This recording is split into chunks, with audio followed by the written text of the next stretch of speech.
شام کے سائے گہرے ہو رہے تھے، پورا گارڈن رنگ برنگی روشنی سے جگمگا رہا تھا۔ وہ اپنے کمرے میں دلہن کے روپ میں سجی بیٹھی تھی، مگر اس کا چہرہ سپاٹ تھا۔ مراد اسلحان دھیرے سے کمرے کا دروازہ کھولتے ہوئے اس کی طرف بڑھے۔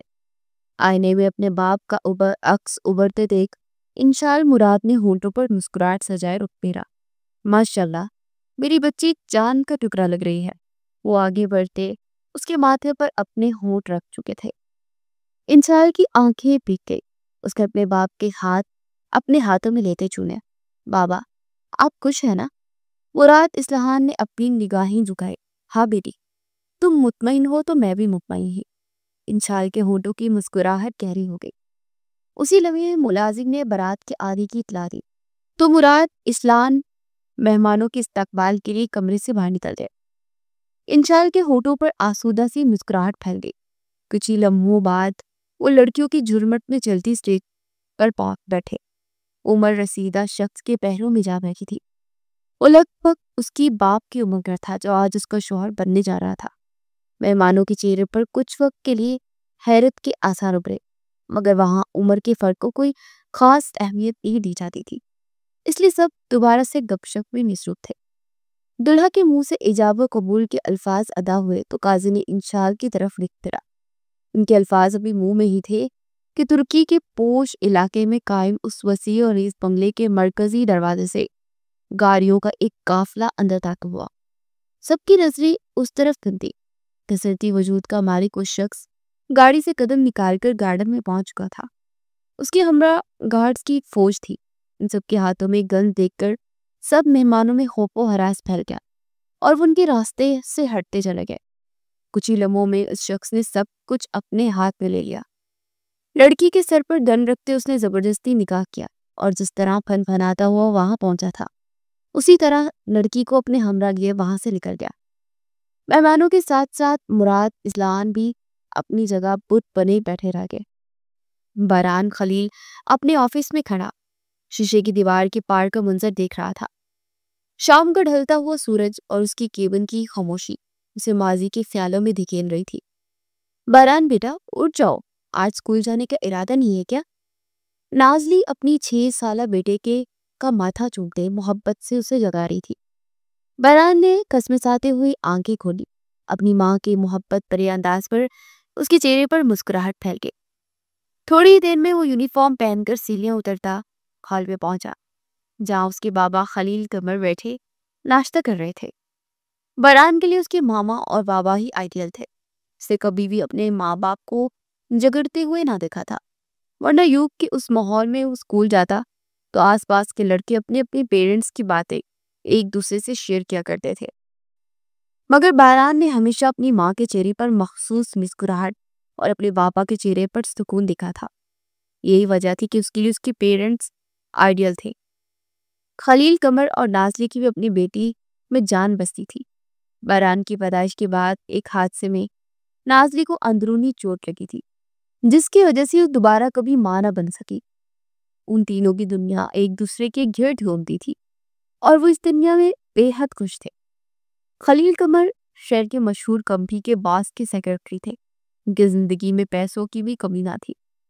وہ بہت سالوں کی محنت کے بعد اس مقام تک پہنچے تھے جس میں نازلی نے ہر قدم پر اپنے شوہر کا ساتھ دیا تھا۔ شام کے 5 بج رہے تھے۔ خلیل قمر باقی آفس ورکرز اور اپنے باس کے ساتھ میٹنگ روم میں بیٹھے تھے۔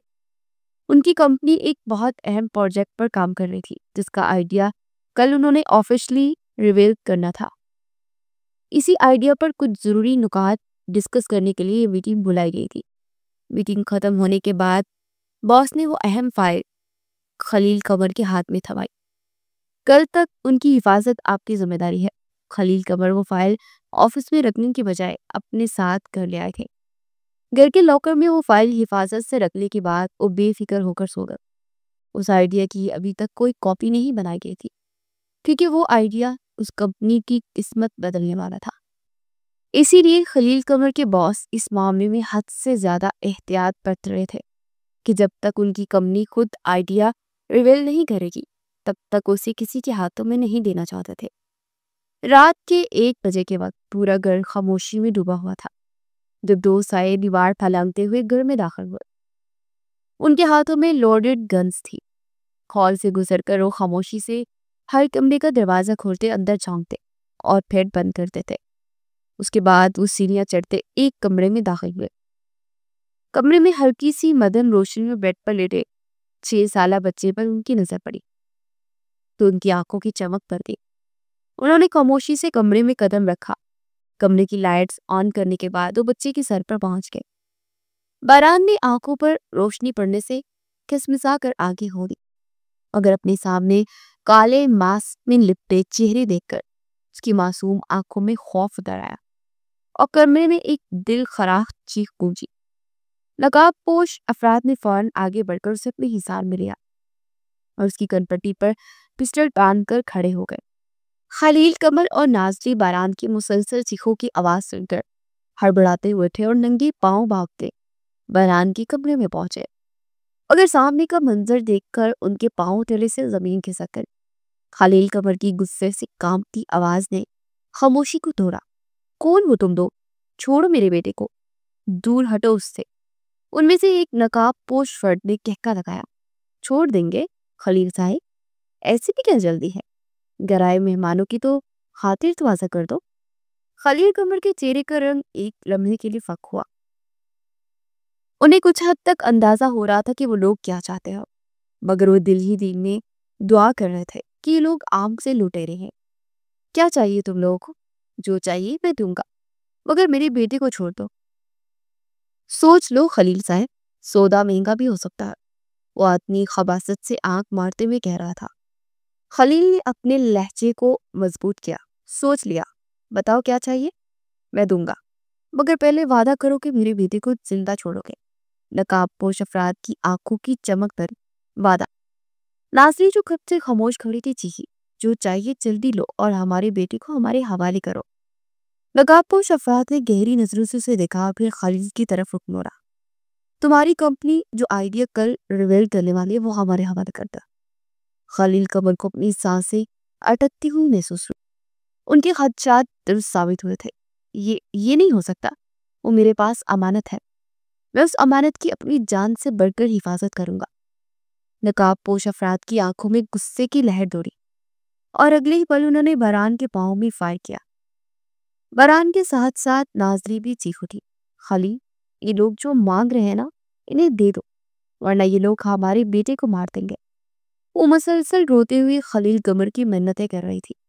خلیل قمر اپنی جگہ پر جامد ہو چکے تھے۔ ایک طرف کمپنی کی امانت تھی تو دوسری طرف ان کے پیارے بیٹے کی جان۔ بلاخر وہ اپنے بیٹے کی محبت کے سامنے ہار گئے اور کچھ ہی دیر بعد وہ اس آئیڈیا کی فائل کو ہاتھ میں لیے پھر سے اس کمرے میں داخل ہوئے۔ ان میں سے ایک شخص نے جٹ سے وہ فائل خلیل قمر کے ہاتھ سے تھامی۔ خلیل قمر ان کی آنکھوں پر غور کرتے انہیں پہچاننے کی کوشش کر رہے تھے، جب دوسرا شخص جو تب سے ایک لفظ نہیں بولا تھا ہڑبڑا کر بول اٹھا، یار جلدی کرو، اتنا وقت نہیں ہے ہمارے پاس۔ وہ اپنے ساتھی کی وجہ سے اکتا گیا تھا، جو بڑے آرام سے فائلز ہاتھ میں لیے ایک ایک پیج پر نظریں دڑا رہا تھا۔ اس کی آواز خلیل کے کانوں میں پڑنے کی دیر تھی کہ وہ ایک لمحے میں اسے پہچان گئے۔ ان کی زبان لڑکھڑائی۔ براک؟ نقاب پوش افراد نے آنکھیں پھاڑ کر ان کی طرف دیکھا، جو ان میں سے ایک آدمی کو پہچان چکے تھے۔ براک انہی کی کمپنی کا ایک ورکر تھا، اسے دوسری کمپنی نے چند پیسوں سے خرید لیا تھا۔ براک خلیل کی ایک ایک حرکت پر نظر رکھے ہوئے تھا، اس لیے اسے یہ جاننے میں زیادہ دقت نہیں ہوئی تھی کہ خلیل قمر اس آئیڈیاز کی فائلز اپنے گھر لے آیا ہے۔ باہر پولیس کی گاڑیوں کی سائرن بجنے لگے۔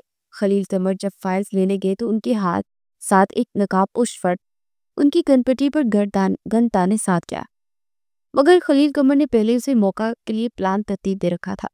انہوں نے اوریجنل فائل کے ہی اور رکھی تھی اور اس فائل میں اس آئیڈیاز کے کچھ ضروری نکات پرنٹ کر رکھے تھے، اور لاکر کی ایک دیوار کے ساتھ انہوں نے دیوار پر ملتے جلتے رنگ کا ایک بٹن لگا رکھا تھا، جس سے خطرے کی صورت میں وہ بٹن دبانے سے فوراً ان کے باس کے پاس نوٹیفیکیشن پہنچ جاتا۔ نقاب پوش فرد کی نگاہوں سے بچتے اس پلان پر عمل کر چکے تھے، اور اب کچھ ہی لمحے ہوئے ان کا باس پولیس کے ساتھ ان کے گھر کے باہر پہنچ چکا تھا۔ نقاب پوش افراد کی آنکھوں میں غصے کی ایک لہر دوڑی اور اگلے ہی لمحے انہوں نے سامنے کھڑے خلیل اور نازنی پر گولیوں کی بوچھار کر دی۔ خلیل انہیں پہچان چکے تھے، اس لیے نقاب پوش افراد کسی بھی قسم کا رسک نہیں لینا چاہتے تھے۔ باران مسلسل چیخ رہا تھا، اپنے ماں باپ کی لاشیں اپنے سامنے دیکھ اس کی آنکھیں خوف سے باہر نکل آئی۔ پھر وہ نقاب پوش افراد باران کو اپنے قبضے میں لیے گھر سے باہر نکلے اور اسے مہرہ بناتے وہاں سے نکلنے میں کامیاب ہو گئے، مگر پولیس ان کے تعاقب میں تھی، اس لیے وہ دونوں ایک سنسان سڑک پر باران کو پھینکتے پولیس کو چکمہ دینے میں کامیاب ہو گئے تھے۔ خلیل قمر نے امانت کی حفاظت کی تھی۔ نقاب پوش افراد کے ہاتھ جو فائل رکھی تھی اس میں پوائنٹس اتنے واضح نہ تھے کہ اس آئیڈیا کی فائل تک پہنچ پاتے۔ باران کو چلتی گاڑی سے باہر پھینکنے پر اس کے سر پر چوٹ آئی تھی، جس کی وجہ سے وہ یادداشت کھو بیٹھا تھا۔ خلیل قمر کی ایمانداری پر ہر آنکھ اشبار تھی۔ انہوں نے اس کمپنی کے لیے اپنی جان کی بازی لگائی تھی، اس لیے اس کے باس محمد افندی نے باران کی ذمہ داری لی۔ ان کی بیوی کی شادی کے کچھ مہینوں بعد ہی روڈ ایکسیڈنٹ میں موت ہو گئی تھی۔ انہیں اپنی بیوی سے بے حد محبت تھی، اس لیے انہوں نے دوبارہ شادی نہیں کی، اور پھر خلیل قمر اور نازلی کے گزر جانے کے بعد انہوں نے باران کو اپنا نام دیا اور اسے اپنے بیٹے کی طرح پالا۔ بہت علاج معالجے کے بعد بلاخر جب باران 17 سال کا ہوا تو اس کی یادداشت واپس آئی۔ برا جو یہ جانتا تھا کہ باران کی یادداشت جا چکی ہے، اتنے عرصے کے علاج کے بعد بھی اس کی یادداشت واپس نہیں آ رہی، تو وہ بے فکری سے اسی کمپنی میں ملازمت کرتا رہا۔ مگر باران کی یادداشت واپس آتے ہی کچھ ہی دنوں میں محمد افندی سے سارا سچ جان چکے تھے، اور براق کا نام بتانے کی دیر تھی کہ اس معاملے کی تہ تک پہنچنے میں انہیں زیادہ وقت نہ لگا۔ براق کو انہوں نے سب کے سامنے عبرت کا نشان بنایا اور اس سے مخالف کمپنی کی ساری معلومات اگلوانے کے بعد اس کمپنی کو بھی سیل کر دیا۔ جیسے ہی باران 20 سال کا ہوا، محمد افندی نے اپنی ساری جائیداد اور وہ کمپنی سب کچھ باران کے نام کر دیا، اور اب ان کی موت کو بھی 5 سال گزر چکے تھے۔ باران 26 سال کا ہو چکا تھا اور اس کا شمار اب یورپ کے مشہور معروف بزنس ٹائکونز نہیں ہوتا تھا۔ باران ابھی بھی اپنے آفس میں کھڑا ماضی کی خیال میں کھویا ہوا تھا۔ ہر شام اسی طرح ڈوبتے سورج کے ساتھ اس کے اندر بھی کچھ ڈوبنے لگتا تھا۔ اس کے پاس دولت، شہرت، سب کچھ تھا، مگر زندگی کے حادثات نے اسے بے حد تلخ بنا دیا تھا۔ وہ جتنا باہر سے سجیتا نظر آتا تھا اتنا ہی وہ غصے کا تیز تھا۔ آفس کے ورکرز اس کے غصے سے تھر تھر کانپتے تھے۔ فون پر بجنے والی گھنٹی نے باران کے خیالوں کے تسلسل کو توڑا۔ وہ آہستہ قدم اٹھاتا ٹیبل کے پاس پہنچا۔ اسکرین پر مراد اسلام کا نام جگمگا رہا تھا۔ اسے کال اٹینڈ کر کے موبائل کان سے لگایا۔ السلام علیکم باران بیٹا، کیسے ہو تم؟ باران کے چہرے پر آسودہ سی مسکراہٹ پھٹ گئی۔ میں ٹھیک ہوں انکل، آپ کیسے ہیں؟ الحمدللہ بیٹا، میں بالکل ٹھیک ہوں۔ کچھ دیر ادھر ادھر کی باتوں کے بعد مراد اسلام اپنے مدعے پر آئے تھے۔ باران بیٹا، بہت عرصہ ہو گیا، تم نے اپنے چہرہ نہیں دکھایا۔ کچھ دنوں بعد میری بیٹی کی برتھ ڈے پارٹی ہے، میں چاہتا ہوں تم بھی اس میں شرکت کرو۔ یقین جانو، تم ساتھ ہوتے ہو تو مجھے محسوس ہوتا ہے جیسے محمد میرے ساتھ ہو۔ بات کی آخر تک پہنچتے مراد اسلام کی آواز بک چکی تھی۔ مراد اسلام ترکی کے ایک بہت بڑے بزنس ٹائکون تھے۔ محمد افندی سے ان کی ملاقات ایک بزنس میٹنگ کے سلسلے میں ہوئی تھی۔ وہیں سے ان کی دوستی کا آغاز ہوا اور ایک دوسرے کے ہاں آنے جانے کا سلسلہ شروع ہوا۔ اسی طرح ایک شام محمد افندی اپنی بیوی کے ساتھ یورپ سے ترکی آئے تھے۔ کچھ دن مراد اسلام کی رہائش گاہ پر انہوں نے قیام کیا۔ ان کی بیویوں کی بھی آپس میں خوب دوستی ہو گئی تھی۔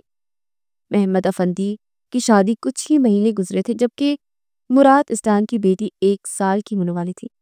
اس کی برتھ ڈے پارٹی کی شام مراد اسلام اور محمد افندی دونوں کی بیویاں پولینڈ کے لیے نکلی تھی، مگر روڈ ایکسیڈنٹ میں وہ دونوں ایک ساتھ ہی دنیا سے رخصت ہو گئی۔ محمد افندی اور مراد اسلام کا غم ایک ساتھ تھا، اس لیے وہ دونوں وقت کے ساتھ ایک دوسرے سے مزید جڑ گئے، مگر محمد افندی نے دوبارہ کبھی ترکی کی سرزمین پر قدم نہ رکھا۔ باران جب کاروباری معاملات سنبھالنے کے قابل ہوا تو محمد افندی کام کے سلسلے میں اسے ہی ترکی بیچ دیتے تھے۔ باران کی 1-2 بار مراد اسلام سے ملاقات ہوئی تھی، جو بے حد محبت اور شفقت سے اس سے ملے تھے۔ محمد افندی کے گزر جانے کے بعد مراد اسلام جب بھی باران سے ملتے تو اس سے اپنے دوست کو تلاش کرتے، مگر ایک عرصہ ہو گیا تھا کہ باران بھی ترکی نہ گیا تھا۔ ان کی ضد کے آگے ہتھیار ڈالتے باران نے برتھڈے پارٹی میں آنے کی حامی بننی تھی۔ استنبول کی صبح بے حد حسین ہوتی تھی۔ انشال صبح صبح واک پر نکلی تھی اور اب 8 بج رہے تھے جب وہ واپسی پر راستے سے گزرنے والے ہر بچے کو چھیڑتی جا رہی تھی۔ وہ مسکراتی کہہ کے لگاتی اس قدر حسین لگ گئی تھی کہ آس پاس سے گزرنے والے لوگ ایک لمبے کے لیے ٹھہر پر سے دیکھتے اور پھر اسے اپنے راستے پر چل پڑتے۔ وہ اپنے سارے حسن سے بے نیاز اسی طرح شرارتیں کرتی گھر میں داخل گئی۔ اسے دور سے دیکھ کر ہی مراد اسلام کے ہونٹوں پر مسکراہٹ پھیلتی۔ وہ بھاگتی اپنے بابا کے پاس پہنچی اور ادب سے ان کے آگے جھک کر ان کے ہاتھ چومے اور پھر ناشتے کی ٹیبل پر بیٹھتی اس کے اپنے بابا کو مسٹری غصہ دکھایا۔ بابا، میں نے آپ سے کتنی بار کہا ہے کہ آپ ناشتہ کر لیا کریں، مگر آپ ہمیشہ میرے انتظار میں بیٹھے رہتے ہیں۔ مراد احسان نے اس کی بات کو نظر انداز کرتے بریڈ کی طرف ہاتھ بڑھائے، اس کے ہاتھوں کی ہلکی سی چپٹ لگائی۔ اور میں نے تم سے کتنی بار کہا ہے کہ ہاتھ دھوئے بغیر ناشتے کے لیے نہ بیٹھا کرو۔ وہ انشال کو گھور رہے تھے۔ انشال نے اپنے ہاتھ پیچھے کرتے ہوئے معصومیت سے آنکھیں گھمائی۔ بابا، آپ بھی میری بات نہیں مانتے تو میں بھی آپ ہی کی بیٹی ہوں نا، مجھ پر کیسے ایسا ہو سکتا ہے؟ وہ آنکھ مارتی ہوئی شرارتی انداز میں بولی تھی۔ مراد اسلام نے کہکا لگاتے ہوئے آنکھیں نکالی۔ اچھا، تو اب تم اتنی بڑی ہو گئی کہ اپنے بابا سے مقابلہ کرو گی؟ ہاں، انشال کھلکھلاتی ان کی بات کا جواب دیے بغیر اپنے کمرے کی جانب پڑ گئی۔ کچھ ہی دیر میں وہ فریش ہو کر دوبارہ ٹیبل پر آ بیٹھی تھی۔ مراد احسان نے محبت بھری نگاہ اپنی بیٹی پر ڈالی جو اب خاموشی سے بیٹھی ناشتہ کرنے تھی۔ انشال بیٹا، تم نے شاپنگ کر لی؟ کس چیز کے لیے بابا؟ انشال نے سوالیہ نظروں سے اپنے باپ کو دیکھتے نوالا منہ میں ڈالا۔ مراد احسان نے گہری سانس بھرتے چمچ پلیٹ میں رکھا۔ آج تمہاری برتھڈے پارٹی انشال، اور میں چاہتا ہوں کہ اس بار تم اپنی برتھڈے پارٹی سیلیبریٹ کرو۔ جب سے انشال 14 سال کی ہوئی تھی اور اسے یہ معلوم ہوا تھی کہ اس کی ماما اس کی برتھڈے پر اس دنیا سے رخصت ہو گئی تھی، تب سے اس نے اپنے بابا کو اپنی برتھڈے پارٹی سیلیبریٹ نہیں کرنے دی تھی۔ مراد اسلام کی بات پر انشال کو نوالا گلے میں اٹکتا ہوا محسوس ہوا۔ اسے پاس پڑا پانی کا گلاس اٹھا کر ہونٹوں سے لگائے۔ بابا، آپ جانتے ہیں نا کہ اس کی بات مکمل ہونے سے پہلے ہی مراد اسلام نے اس کی بات کاٹی۔ میں کچھ نہیں جانتا انشال، تم کب تک اس حادثے کی ذمہ دار اپنی برتھڈے پارٹی کو ٹھہراؤ گی؟ میں سارے انتظامات مکمل کر چکا ہوں، مہمانوں کو بھی انوائٹ کر چکا ہوں، اس بار میں تمہاری کوئی بات نہیں سنوں گا۔ انشال نے بے بسی سے اپنے باپ کی طرف دیکھا۔ اس کی آنکھوں کے کنارے بھیگ چکے تھے۔ مراد اسلام اس کی آنکھوں میں آنسو دے کر اٹھتے ہوئے اس کے پاس آئے اور اسے اپنے ساتھ لگاتے اس کے بالوں کو سہلایا۔ انشال، میں جانتا ہوں یہ تمہارے لیے مشکل ہے، مگر تم ایک پڑھی لکھی لڑکی ہو۔ میں چاہتا ہوں کہ اب تم اپنی اس سوچ سے باہر نکلا۔ بابا، میں خود کو ماما کی موت کی ذمہ دار نہیں سمجھتی، مگر جس دن میری ماں اس دنیا سے چلی گئی میں کیسے اس دن خوشی منا سکتی ہوں؟ انشال کے الفاظ پر مراد اسلام کے دل میں کچھ ٹوٹا تھا۔ انہوں نے محبت سے انشال کے ماتھے کو چوما۔ تم میرے لیے یہ خوشی مناؤ گی؟ تمہاری ماما کی ڈیتھ بعد میں ہوئی تھی، پہلے اس دن تم مجھے ملی تھی۔ میرے رب نے تمہیں اس دن رحمت بنا کر میری جھولی میں ڈالا تھا، اس لیے اس دن پر سب سے زیادہ حق تمہارا ہے اور میں اس خوشی کو منانا چاہتا ہوں۔ بلاخر بہت بحث کے بعد انشاءاللہ اپنے بابا کی خوشی کے آگے ہتھیار ڈال دیا۔ باران خلیل نے آج بہت عرصے بعد ترکی کی سرزمین پر قدم رکھا تھا۔ وہ بزنس میٹنگ کے سلسلے میں لیٹ ہو گیا تھا، اس لیے اینڈ وقت پر ہی پارٹی میں پہنچا۔ وسیع و عریض بنگلہ رنگ برنگی روشنیوں سے جگمگا رہا تھا۔ مراد احسان نے برتھڈے پارٹی کا انتظام اپنے بنگلے میں ہی رکھا تھا۔ گارڈن کے بیچ میں کرسیاں میز پر لگا کر سارا انتظام کیا گیا تھا۔ باران آس پاس نگاہ دراتا چھوٹے چھوٹے قدم اٹھاتا گارڈن میں آیا۔ مراد اسلام اس پر نظر پڑتے ہی تیز تیز قدم اٹھاتے تک پہنچے۔ سامنے سے باہیں کھلائے آتے مراد اسلام کو دیکھ باران کے ہونٹوں پر دل سے مسکراہٹ پھیل گئی۔ باران کو گلے سے لگاتے مراد اسلام کی آنکھیں بھیگ گئی تھی۔ انہوں نے بہت جوش و خروش سے اس کا ویلکم کیا۔ اور پھر ہاتھ میں ڈرنکس لیے وہ دونوں وہیں کھڑے باتوں میں مصروف ہو گئے۔ انشال گھر میں ہی تیار نہیں تھی۔ بیوٹیشن کو انشال کی ضد پر مراد اسلان نے گھر میں ہی بلا لیا تھا۔ تھوڑی ہی دیر بعد گہرے میرون رنگ کی پاؤں تک آتی میکسی پہنے اور سر پر تاج سجائے انشال نے لڑکیوں کے ہمراہ گارڈن میں قدم رکھا۔ ساری نگاہیں ایک لمحے کے لیے تھم گئی تھی۔ مراد اسلان اس پر نظر پڑی تو وہ مسکراتے اس کی طرف بڑھے۔ برہان خلیل نے گلاس ہونٹوں سے لگائے، پلٹ کر دیکھا تو نگاہیں چپکنا بھول گیا۔ ہلکے سے ڈارک پارٹی میک اپ میں اپنے لمبے قد پر میکسی پہنے اور سر پر تاج سجائے وہ کسی ریاست کی شہزادی لگ رہی تھی۔ برہان خلیل مکمل طور پر اس کے سراپے میں کھو گئے تھے۔ انشال اپنی باپ کا ہاتھ تھامتی سب کی نگاہوں کا مرکز بنی اسٹیج تک پہنچی۔ کیک کاٹا گیا اور سب لوگ آگے بڑھ کر سے مبارکباد دینے لگے۔ برہان بھی کچھ ہی دیر میں آگے بڑھا۔ مراد اسلان نے جوش و خروش سے برہان کا تعارف کروایا۔ انشال نے اپنے سامنے کھڑے شخص پر ایک نگاہ ڈالی جو آنکھوں میں گہرا تاثر لیے سے دیکھ رہا تھا۔ انشال نے مسکراتے ہوئے ہاتھ آگے بڑھایا۔ برہان ہاتھ ملاتے اس کی آنکھوں میں کھو سا گیا۔ انشال کے ہاتھ کھینچنے پر برہان نے ہوش میں آتے اس کا ہاتھ چھوڑا۔ رات کے 1 بجے تک پارٹی چلتی رہی اور برہان نے اس سارے وقت میں ایک لمحے کے لیے بھی انشال سے نگاہیں نہیں ہٹائی۔ برتھڈے پارٹی کو 2 دن گزر چکے تھے۔ برہان واپس یورپ آ گیا تھا مگر وہ ابھی تک اس لڑکی کی آنکھوں کے سحر سے نہ نکل پایا تھا۔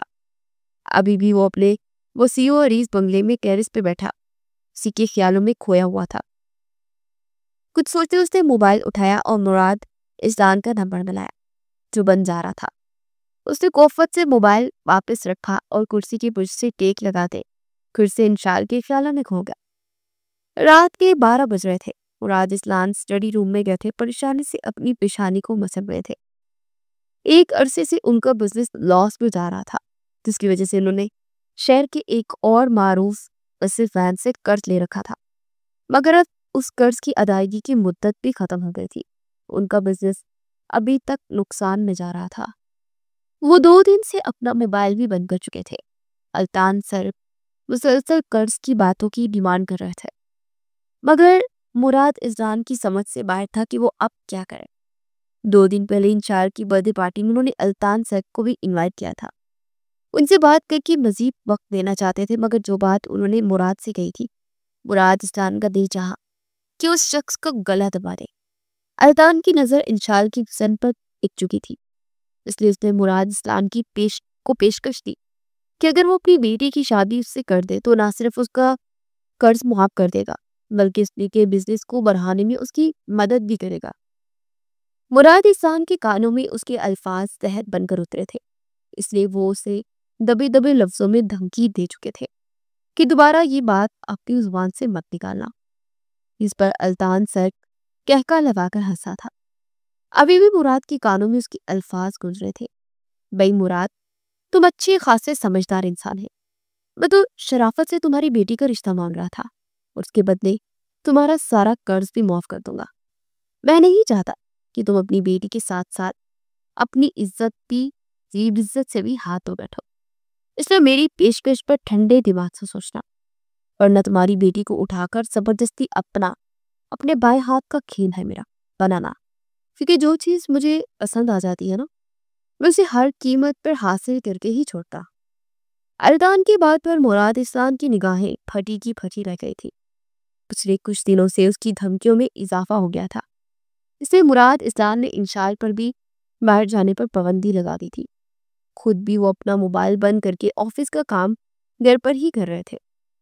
انشال کے بہت اصرار پر انہوں نے اپنی بیٹی کو ساری صورتحال سے بے خبر رکھا تھا۔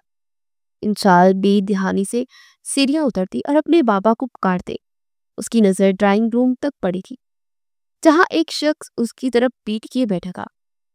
انشال سے اپنے بابا سمجھتی اس کے پاس پہنچی، پیچھے جا کے اس نے باہیں اس کے گلے میں ڈال دی۔ بابا آپ یہاں بیٹھے، میں آپ جیسے اس شخص کے چہرے پر انشال کی نظر پڑی وہ ایک دم گھبرا کر پیچھے ہٹی۔ وہ شخص جسامت میں اور عمر میں اس کے بابا کی ہی عمر کا تھا، اس لیے انشال غلط فہمی کے شکار ہو گئی تھی۔ الطان سر زبردستی اس کے گھر میں گھسایا تھا اس کے بندے باہر گارڈز کو اپنی حراست میں لیے کھڑے تھے، مگر انشال اس سب سے بے خبر ابھی سو کر اٹھی تھی۔ مراد اسلان ڈرائنگ روم میں پڑے بالکنی میں کھڑے کسی کو کال ملانے کی کوشش کر رہے تھے، مگر کوئی بھی اس کی بات سننے کو تیار ہی نہیں تھا۔ الطان سرک آرام سے بیٹھا سگریٹ کے کش لگا رہا تھا۔ انشال کی اس حرکت پر الطان نے پلٹ کر اس کی طرف دیکھا۔ الطان کی آنکھوں میں خباثت کی چمک ابھری اور وہ صوفے سے اٹھ کر سگریٹ کا دھواں اس کے چہرے پر چھوڑتا اس کی طرف قدم بڑھانے لگا۔ انشال کی آنکھوں میں خوف اتر آیا۔ اس سے پہلے کہ وہ پلٹتی، الطان سر سے پاؤں تک اس کا جائزہ لیتا ہوا اس کے پیچھے آ کھڑا ہوا۔ کتنی حسین ہو تم، تمہیں کسی امیر مرد کی ضرورت ہے جو اپنے پیسوں اور محبت سے تمہارے حسن کو مزید دکھاتے، اور تمہارا باپ تو اب پریشانوں میں اور قرض کے بوجھ تلے دبا ہوا ہے، تمہیں گھر میں بند کر کے تمہاری خوبصورتی کو مانت کر رہا ہے۔ اس کے لہجے میں کچھ ایسا تھا کہ انشال بجلی کسی تیزی سے اس سے دور ہٹے۔ اس سے پہلے کہ وہ کچھ اور کہتا، بالکنی کا دروازہ کھلتے ہی مراد اسلان کی نظر سامنے کے منظر پر پڑی تو ان کی آنکھوں میں خون اتر آیا۔ الطان سر، کہ تم کیا کر رہے ہو؟ مراد اسلان نے آگے بڑھتے انشال کو اپنے پیچھے چھپائے۔ ان کی آواز غصے سے کانپ رہی تھی۔ الطان کے ہونٹوں پر طنزیہ مسکراہٹ اگلی۔ نہیں مراد صاحب، اب اتنے بھولے بننے کا ناٹک کیوں کر رہے ہیں آپ؟ میں نے تمہارے سامنے قرض کی معافی کی ایک ہی شرط رکھی تھی اور میرا ضبط جواب دے چکا ہے۔ تم تو چوہے کی طرح اپنے بل میں گھس کر بیٹھ گئے ہو۔ مراد اسلان کی آنکھوں میں بے بسی جل گئی تھی۔ اس شخص کی آنکھوں میں انہوں نے انشال کے لیے صرف ہوس ہی دیکھی تھی، اس لیے وہ کسی صورت بھی اپنی بیٹی کا رشتہ سے دینے کے لیے تیار نہیں تھے۔ الطان سر کا لہجہ ایک دم سے کرفٹ ہوا اور وہ مراد کے پاس پہنچ کر انگلی اٹھا کر اسے وارن کرنے لگا۔ میں تمہیں آخری موقع دے رہا ہوں مراد، چپ چاپ میری پیشکش قبول کرو، ورنہ اگلی بار میں اس گھر میں تمہاری بیٹی کو ساتھ لیے بغیر نہیں جاؤں گا۔ یہ کہتے ہوئے لمبے لمبے قدم اٹھاتا ڈرائنگ روم سے باہر نکل گیا۔ اس کے جانے کے بعد مراد اسلان صوفے پر ڈھہ گئے۔ انشال فوراً اس کے سامنے گھٹنوں کی بل بیٹھی۔ بابا، یہ شخص کون تھا اور وہ کیا کہہ رہا تھا؟ کون سا قرض؟ کیا ہو رہا ہے یہ سب؟ آپ مجھے بتائیں۔ انشال کے اصرار پر مراد اسلان نے اسے سب کچھ بتا دیا۔ ساری حقیقت جاننے کے بعد انشال بھی فرش پر بے جان سا وجود لیے بیٹھ گئی۔ اس واقعے کو 2 دن گزر چکے تھے۔ انشال سے اب اپنے باپ کی پریشانی دیکھی نہیں جا رہی تھی۔ رات کے کسی پہر انشال کی آنکھ کھلی، پیاس سے اس کی حلق میں کانٹے چبھ رہے تھے۔ کمرے میں پانی موجود نہیں تھا، اس لیے وہ سیڑھیاں اترتی ہال میں پہنچی۔ اسٹڈی روم سے آتی ہلکی سی روشنی نے اس کے قدم اس طرف بڑھائے۔ سامنے کا منظر دیکھ کر اس کی آنکھوں میں آنسو آ گئے۔ مراد اسلان کرسی کے پشت سے ٹیک لگائے سگریٹ کے کش لگا رہے تھے، ان کی آنکھوں سے آنسو بہ رہے تھے۔ انشال کو دروازے پر کھڑا دیکھ وہ فوراً سے سیدھے ہوئے۔ سگریٹ کو ایش ٹرے میں مسلتے ہوئے انہوں نے اپنے آنسو صاف کیے اور چہرے پر زبردستی مسکراہٹ سجائی۔ ارے بیٹا آؤ، کیا بات ہے، اتنی رات کو کیوں جاگ رہی ہو؟ انشال ان کے سوالوں کو نظر انداز کرتی باقی ان کے گلے جا لگی۔ خوب ہچکیوں سمیت رو رہی تھی۔ بابا، میں آپ کو اس حال میں نہیں دیکھ سکتی، آپ اس شخص کی پیشکش قبول کر لیجیے۔ دیکھیے کچھ دنوں میں آپ کی صحت کا کیا حال ہو گیا، میں اس شخص کو اپنا نصیب سمجھ کر رہ لوں گی، لیکن اگر آپ کو کچھ ہو گیا تو میں زندہ نہیں رہ سکوں گی۔ انشال کی آنکھوں سے نکلنے والے آنسو مراد اسلان کو اپنے دل پر گرتے ہوئے محسوس ہوئے۔ انہوں نے اپنی بے بسی پر شدید انہیں رونا آ رہا تھا۔ بلاخر کچھ دنوں تک انشال کی ضد کے آگے انہوں نے ہتھیار ڈال دیے اور الطان سرک کی پیشکش کو قبول کر لیا۔ بران ابھی بھی اپنے آفس میں کھڑا مراد اسلان کا نمبر ملانے کی کوشش کر رہا تھا۔ وہ یہ کوشش پچھلے 1 ہفتے سے کر رہا تھا، مگر اب اس کا ضبط جواب دے چکا تھا۔ ایک طرف اسے پریشانی ہو رہی تھی تو دوسری طرف سے شدید غصہ آ رہا تھا۔ اگلے کچھ دنوں میں انشال کی شادی تھی۔ مراد اسلان نے صرف چند لوگوں کو ہی شادی پر انوائٹ کیا تھا۔ انہوں نے بران کو شادی کی دعوت نہیں دی تھی۔ نہ جانے کیوں وہ شرمندہ تھے یا کیا احساس تھا کہ اس کا سامنا کرنے کی ہمت نہیں رکھتے تھے۔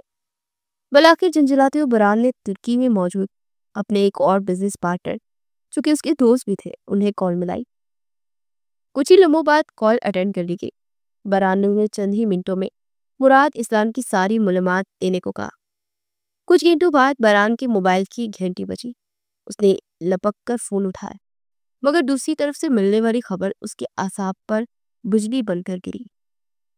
مراد اسلام اپنی بیٹی کی شادی کر رہے تھے۔ الطان سرب کی ساری معلومات نکلوانے کے بعد بران کا غصہ آسمان کو چھو رہا تھا۔ 2 دن بعد انشال کی الطان سے شادی تھی اور بران یہ کسی صورت بھی ہونے نہیں دے سکتا تھا۔ شام کے سائے گہرے ہو گئے تھے، پورا گارڈن رنگ برنگی روشنیوں میں جگمگا رہا تھا۔ انشال اپنے کمرے میں دلہن کے روپ میں سجی بیٹھی تھی، مگر اس کا چہرہ سپاٹ تھا۔ مراد اسلام دھیرے سے کمرے کا دروازہ کھولتے اس کی طرف بڑھے۔ آئینے میں اپنے باپ کا عکس ابھرتا دیکھ انشال مراد نے ہونٹوں سے مسکراہٹ سجائے رخ پھیرا۔ ماشاءاللہ، میری بیٹی چاند کا ٹکڑا لگ رہی ہے۔ وہ آگے بڑھتے اس کے ماتھے پر اپنے ہونٹ رکھ چکے تھے۔ انشال کی آنکھیں بھیگ گئی۔ اس نے اپنے باپ کے ہاتھ کو اپنے ہاتھوں میں لیتے چوما۔ بابا، آپ خوش ہیں نا؟ مراد اسلام نے اپنی نگاہیں چرائی۔ ہاں بیٹی، تم مطمئن ہو تو میں بھی مطمئن ہے۔ انشال کے ہونٹوں کی مسکراہٹ گہری ہو گئی۔ اسی لمحے ملازم نے بارات کے آنے کی اطلاع دی تو مراد اسلام مہمانوں کی استقبال کے لیے کمرے سے باہر نکل گیا۔ انشال کے ہونٹوں پر آسودہ سی مسکراہٹ پھیل گئی۔ کچھ ہی لمحوں بعد وہ لڑکیوں کی جھرمٹ میں چلتی آ رہی تھی۔ اسٹیج پر بیٹھے الطان سر کے ہونٹوں پر شیطانی مسکراہٹ کہہ رہی۔ وہ چلتی ہی اس کے پہلو میں جا کر بیٹھی۔ مہمانوں کے چہرے پر کچھ وقت کے لیے حیرت کے آثار ابھرے، مگر وہاں عمر کے فرق کو کچھ خاص اہمیت نہیں دی جاتی تھی، اس لیے سب دوبارہ سے آپس پہ گپ شپ میں مصروف ہو گئے۔ قاضی صاحب الطان سرک سے ایجاب و قبول کے الفاظ ادا کروا چکے تھے۔ پھر قاضی صاحب نے انشال کی طرف رخ پھیرا۔ ان کے الفاظ ابھی منہ میں ہی تھے جب اسی وسیع اور عزیز بنگلے کے مرکزی دروازے پر گاڑیوں کا ایک قافلہ اندر داخل ہوا۔ سب کی نظریں اس طرف پھر گئی۔ بران خلیل پورے روب اور دبدبے کے ساتھ آیا تھا۔ وہ گاڑی سے قدم نکال کر گارڈن میں پہنچ چکا تھا۔ اس کے ہمراہ گارڈز کی ایک فوج تھی۔ ان سب کے ہاتھوں میں گنز دیکھ کر ان سب مہمانوں میں خوف و ہراس پھیل گیا اور ان کے راستے سے وہ ہٹتے چلے گئے۔ بران کی نگاہوں میں غصے کا ایک طوفان تھا۔ وہ چلتا ہوا اب انشال کے سامنے جا کھڑا ہوا۔ اس کے اشارے پر گارڈ نے الطان کو اپنے شکنجے میں لیا اور وہ خود انشال کے پہلو میں جا بیٹھا۔ انشال کی آنکھوں میں حیرت کا تاثر لیے اسے اور سے دیکھ رہی تھی۔ جب بران کی آواز نے ماحول کی سنجیدگی کو توڑا۔ قاضی صاحب نکاح شروع کیجیے۔ قاضی صاحب ہونکوں کی طرح اس کا چہرہ دیکھ رہے تھے۔ مراد اسلام آگے بڑھا۔ بران خلیل، یہ تم کیا کہہ رہے ہو؟ ان کی آواز دھیمی تھی مگر لہجے میں غصہ تھا۔ بران اپنی جگہ سے اٹھا۔ یہ سوال تو مجھے آپ سے کرنا چاہیے، آپ کیا کر رہے تھے؟ آپ اپنی بیٹی کو 45 سالہ آدمی کے ساتھ پیارے تھے اور آپ مجھ سے پوچھ رہے ہیں کہ میں کیا کر رہا ہوں؟ مراد اسلام کے چہرے پر ناگواری کے تاثرات ابھرے۔ انہیں سمجھ نہیں آ رہی تھی کہ وہ کہاں آ ٹپکا تھا اور یہ سب کیوں کر رہا تھا۔ میں اپنی بیٹی کا نکاح جس سے بھی کرواؤں گی، میرا ذاتی معاملہ ہے۔ بران کہکا لگاتے ہوئے 2 قدم پیچھے ہوا۔ اگلے لمحے اس کے چہرے کے تاثرات بدلے۔ وہ پیشانی کو ملتا ہوا انشال کے قریب پہنچا اور اس کے سر پر اپنی گن تان دی۔ پھر اس نے پلٹ کر مراد اسلام کو دیکھا جن کے چہرے کی ہوائیاں اڑ گئی تھی۔ یہ تم کیا کر رہے ہو؟ دور ہٹو میری بیٹی سے۔ مراد اسلام نے قدم آگے بڑھائے ہی تھے کہ بران کی گرج دار آواز وہی تھم گئی۔ خبردار، آپ نے ایک قدم بھی آگے بڑھایا تو آپ کی بیٹی جان سے جائے گی۔ مراد اسلام کو سمجھ نہیں آ رہا تھا کہ وہ چاہتا کیا ہے۔ بران نے پلٹ کر انشال کو دیکھا جو آنکھوں میں خوف لیے اس کی گن کے نشانے پر کھڑی کانپ رہی تھی۔ بران کو ایک لمحے کے لیے اس پر ترس آیا۔ اس کی جان لینے کا سوچ بھی نہیں سکتا تھا مگر اس لمحے یہ کرنا ضروری تھا۔ قاضی صاحب نکاح شروع کیجیے ورنہ میری گن کا اگلا نشانہ آپ ہوں گے۔ اس کی گرجدار آواز پر قاضی صاحب نے کانپتے ہاتھوں سے نکاح نامہ کھولا اور کلمات پڑھنے شروع کر دیے۔ بران نے کھڑے کھڑے ہی انشال کے نام پر قبول ہے کہا تھا اور جب انشال سے وہی سوال دہرائے گئے تو اس نے ایک نظر اپنے بے بس کھڑے باپ پر ڈالی۔ مراد اسلام نے آنکھوں میں آنسو لیے اسباب میں سر ہلاتے اسے اجازت دے دی تھی۔ کچھ ہی دیر میں نکاح ہو چکا تھا اور یہ سب اس قدر جلدی میں ہوا تھا کہ الطان ابھی تک جو شوق کی کیفیت میں کھڑا تھا وہ اب چیخا، تم کون ہو اور تمہاری ہمت کیسے ہوئی؟ میری ہونے والی بیوی سے نکاح کرنے کی؟ باران کے چہرے پر اب سکون کے تاثرات تھے۔ اس نے پلٹ کر دلہا کے لباس میں کھڑے اس 45 سالہ مرد کو دیکھا اور پھر کہکا لگاتے اس کی طرف بڑھا، الطان سر، بہت جلدی ہوش آ گیا آپ کو؟ اب تو آپ کو ہونے والی بیوی میری ہو چکی ہے۔ وہ ایک ایک لفظ چبا چبا کر بولتا، اس پر طنز کے تیر برسا رہا تھا۔ اس سے پہلے کہ الطان کو جواب دیتا، باران کے اشارے پر اس کی گارڈ الطان کو گھسیٹتے ہوئے وہاں سے لے گئے تھے۔ تم جو کوئی بھی ہو، تم مجھے جانتے نہیں ہو، میں تمہارا وہ حال کروں گا کہ تم یاد رکھو گے۔ الطان جاتے ہوئے مسلسل اونچی آواز کی چیخ رہا تھا۔ باران نے شان بے نیازی سے کندھے اچکائے اور انشال کی طرف رخ پھیرا، چپ ساکت آنکھوں کے ساتھ سٹیج پر بیٹھی تھی۔ مراد اسلام اس کے پاس بیٹھے اسے تسلی دے رہے تھے۔ باران نے آگے بڑھ کر مراد اسلام کو مخاطب کیا، سسر جی، اگر آپ کی اجازت ہو تو میں اپنی زوجہ کی رخصتی چاہتا ہوں۔ بہتر ہوگا کہ آپ اپنی دعاؤں کی اثار میں اپنی بیٹی کو رخصت کیجیے، ورنہ میں زبردستی کرنا خوب جانتا ہوں۔ مراد اسلام نے زخمی نگاہیں اٹھا کر اسے دیکھا۔ باران کے دل میں کچھ روٹا۔ وہ ان کے ساتھ یہ سب نہیں کرنا چاہتا تھا، وہ تو عزت سے انشال کو اپنانا چاہتا تھا۔ مگر مراد اسلام نے یہ سب اچانک کیوں کیا تھا؟ انشال کی شادی، وہ بھی اس کے باپ کی عمر کے آدمی سے؟ اس چیز نے باران کو سارے لحاظ بلا دیے تھے۔ باران سے نظریں ہٹا کر مراد اسلام نے انشال کی بے بسی سے گلے لگا۔ انشال کے چہرے پر کوئی تاثرات نہیں تھے۔ باران کی نگاہیں مسلسل انشال کے خوبصورت چہرے پر جمی تھی۔ اسے انشال سے اس قدر خاموشی کی امید نہیں تھی۔ اس کے چہرے کی تاثرات پڑھنے کی کوشش کر رہا تھا، مگر انشال نے ایک خاموش نظر اس پر ڈالی اور اپنے باپ کے ساتھ آگے بڑھ گئی۔ باران بھی گہری سانس بھرتا اسی گاڑی میں جا بیٹھا۔ پھر اگلے ہی لمحے وہ گاڑیاں دیکھتے ہی دیکھتے بنگلے کے دروازے سے باہر نکل گئی۔ گارڈن میں موجود سب لوگ اپنی جگہ پر سخت کھڑے تھے۔ مراد اسلام اپنی ہلکی سی داڑھی پر ہاتھ پھیرتے پاس پڑی کرسی پر ڈھے گیا۔ گاڑی میں مسلسل خاموشی چھا رہی۔ باران زاری خود ڈرائیو کر رہا تھا اور بار بار میرر سے پیچھے بیٹھی انشال کو بھی دیکھ رہا تھا، کیونکہ خاموشی سے گاڑی کی شیشے سے باہر کا منظر دیکھتے ہوئے گہرے خیالوں میں ڈوبی ہوئی تھی۔ باران ایک دن پہلے استنبول کے ایک پوش علاقے میں بنگلہ خرید کر سارے انتظام مکمل کر چکا تھا۔ کچھ ہی دیر کی مسافت کے بعد گاڑیاں ایک دوسرے کے پیچھے ہوتی ہی بنگلے میں داخل ہوئی۔ گاڑی سے نکل کر باران نے دروازہ کھولا اور انشال کا ہاتھ تھام کر اسے باہر نکالا۔ انشال اپنے لباس کو سنبھالتی دھیرے دھیرے قدم اٹھاتی بنگلے میں داخل گئی۔ باران اسے لے کر کمرے میں داخل ہوا، مگر سامنے کا منظر دیکھ کر اس کی آنکھوں میں خون اتر آیا۔ وہ سارے انتظام مکمل کر چکا تھا، مگر کمرے کی سجاوٹ ابھی باقی تھی۔ وہ جانے سے پہلے ورکرز کو حکم دے کر گیا تھا کہ 1 گھنٹے سے پہلے سارا انتظام مکمل ہونا چاہیے، مگر ابھی تک کمرے میں وہ کام کر رہے تھے۔ باران انشال کا ہاتھ چھوڑتے اس کی سروں پر پہنچ کر دہاڑا، تم لوگ ابھی تک یہاں کیا کر رہے ہیں؟ میں نے کہا تھا نا کہ میں جب تک واپس آؤں تم لوگوں کی شکلیں نہ دیکھی۔ ورکرز اس کی دہاڑ پر کانپتے ہوئے پڑتے۔ ان میں سے ایک لڑکا آگے بڑھا، سر، وہ ہماری گاڑی خراب ہو گئی تھی رستے میں، اس لیے دیر ہو گئی۔ اس کی بات مکمل ہونے سے پہلے ہی باران آگے بڑھا اور ان کا سامان اٹھا کر باہر پھینک دیا۔ دفع ہو جاؤ یہاں سے۔ ورکرز بغیر کچھ کے کمرے کے باہر بڑا سامان سمیٹتے وہاں سے چلے گئے۔ انشال کمرے کے باہر منہ پر ہاتھ رکھ کے خوف سے کانپ رہی تھی۔ باران کا غصہ دیکھ کر اس کی آنکھوں میں خوف اتر آیا تھا۔ باران نے اس کی حالت دیکھتے ہوئے بالوں میں ہاتھ پھیرتے خود کو سنبھالا اور اس کی طرف ہاتھ بڑھایا، مگر انشال بت بنی کھڑی تھی۔ باران نے آگے بڑھ کر اسے بازو سے جھنجھوڑا، کیا ہو گیا؟ میں نے تمہیں تو کچھ نہیں کہا، تم کیوں بت بن گئی ہو؟ انشال نے آنسو سے بھری نگاہیں اٹھا کر اسے دیکھا۔ باران گہری سانس بھرتا ہوا نیچے ہوا اور تیز تیز قدم اٹھاتا وہاں سے نکل گیا۔ اس کے جانے کے بعد انشال کمرے میں داخل ہوئے بیڈ پر بیٹھتے وہ ہچکیوں سمیت روتی۔ 1 گھنٹہ مسلسل رونے کے بعد جب اس کے آنسو کچھ تھمے تو اپنا لباس سنبھالتی الماری تک پہنچی۔ اس سے یہ بھاری بھرکم لباس اٹھایا نہیں جا رہا تھا، اس لیے کسی احساس کے تحت اس نے الماری کے پٹ کھولے۔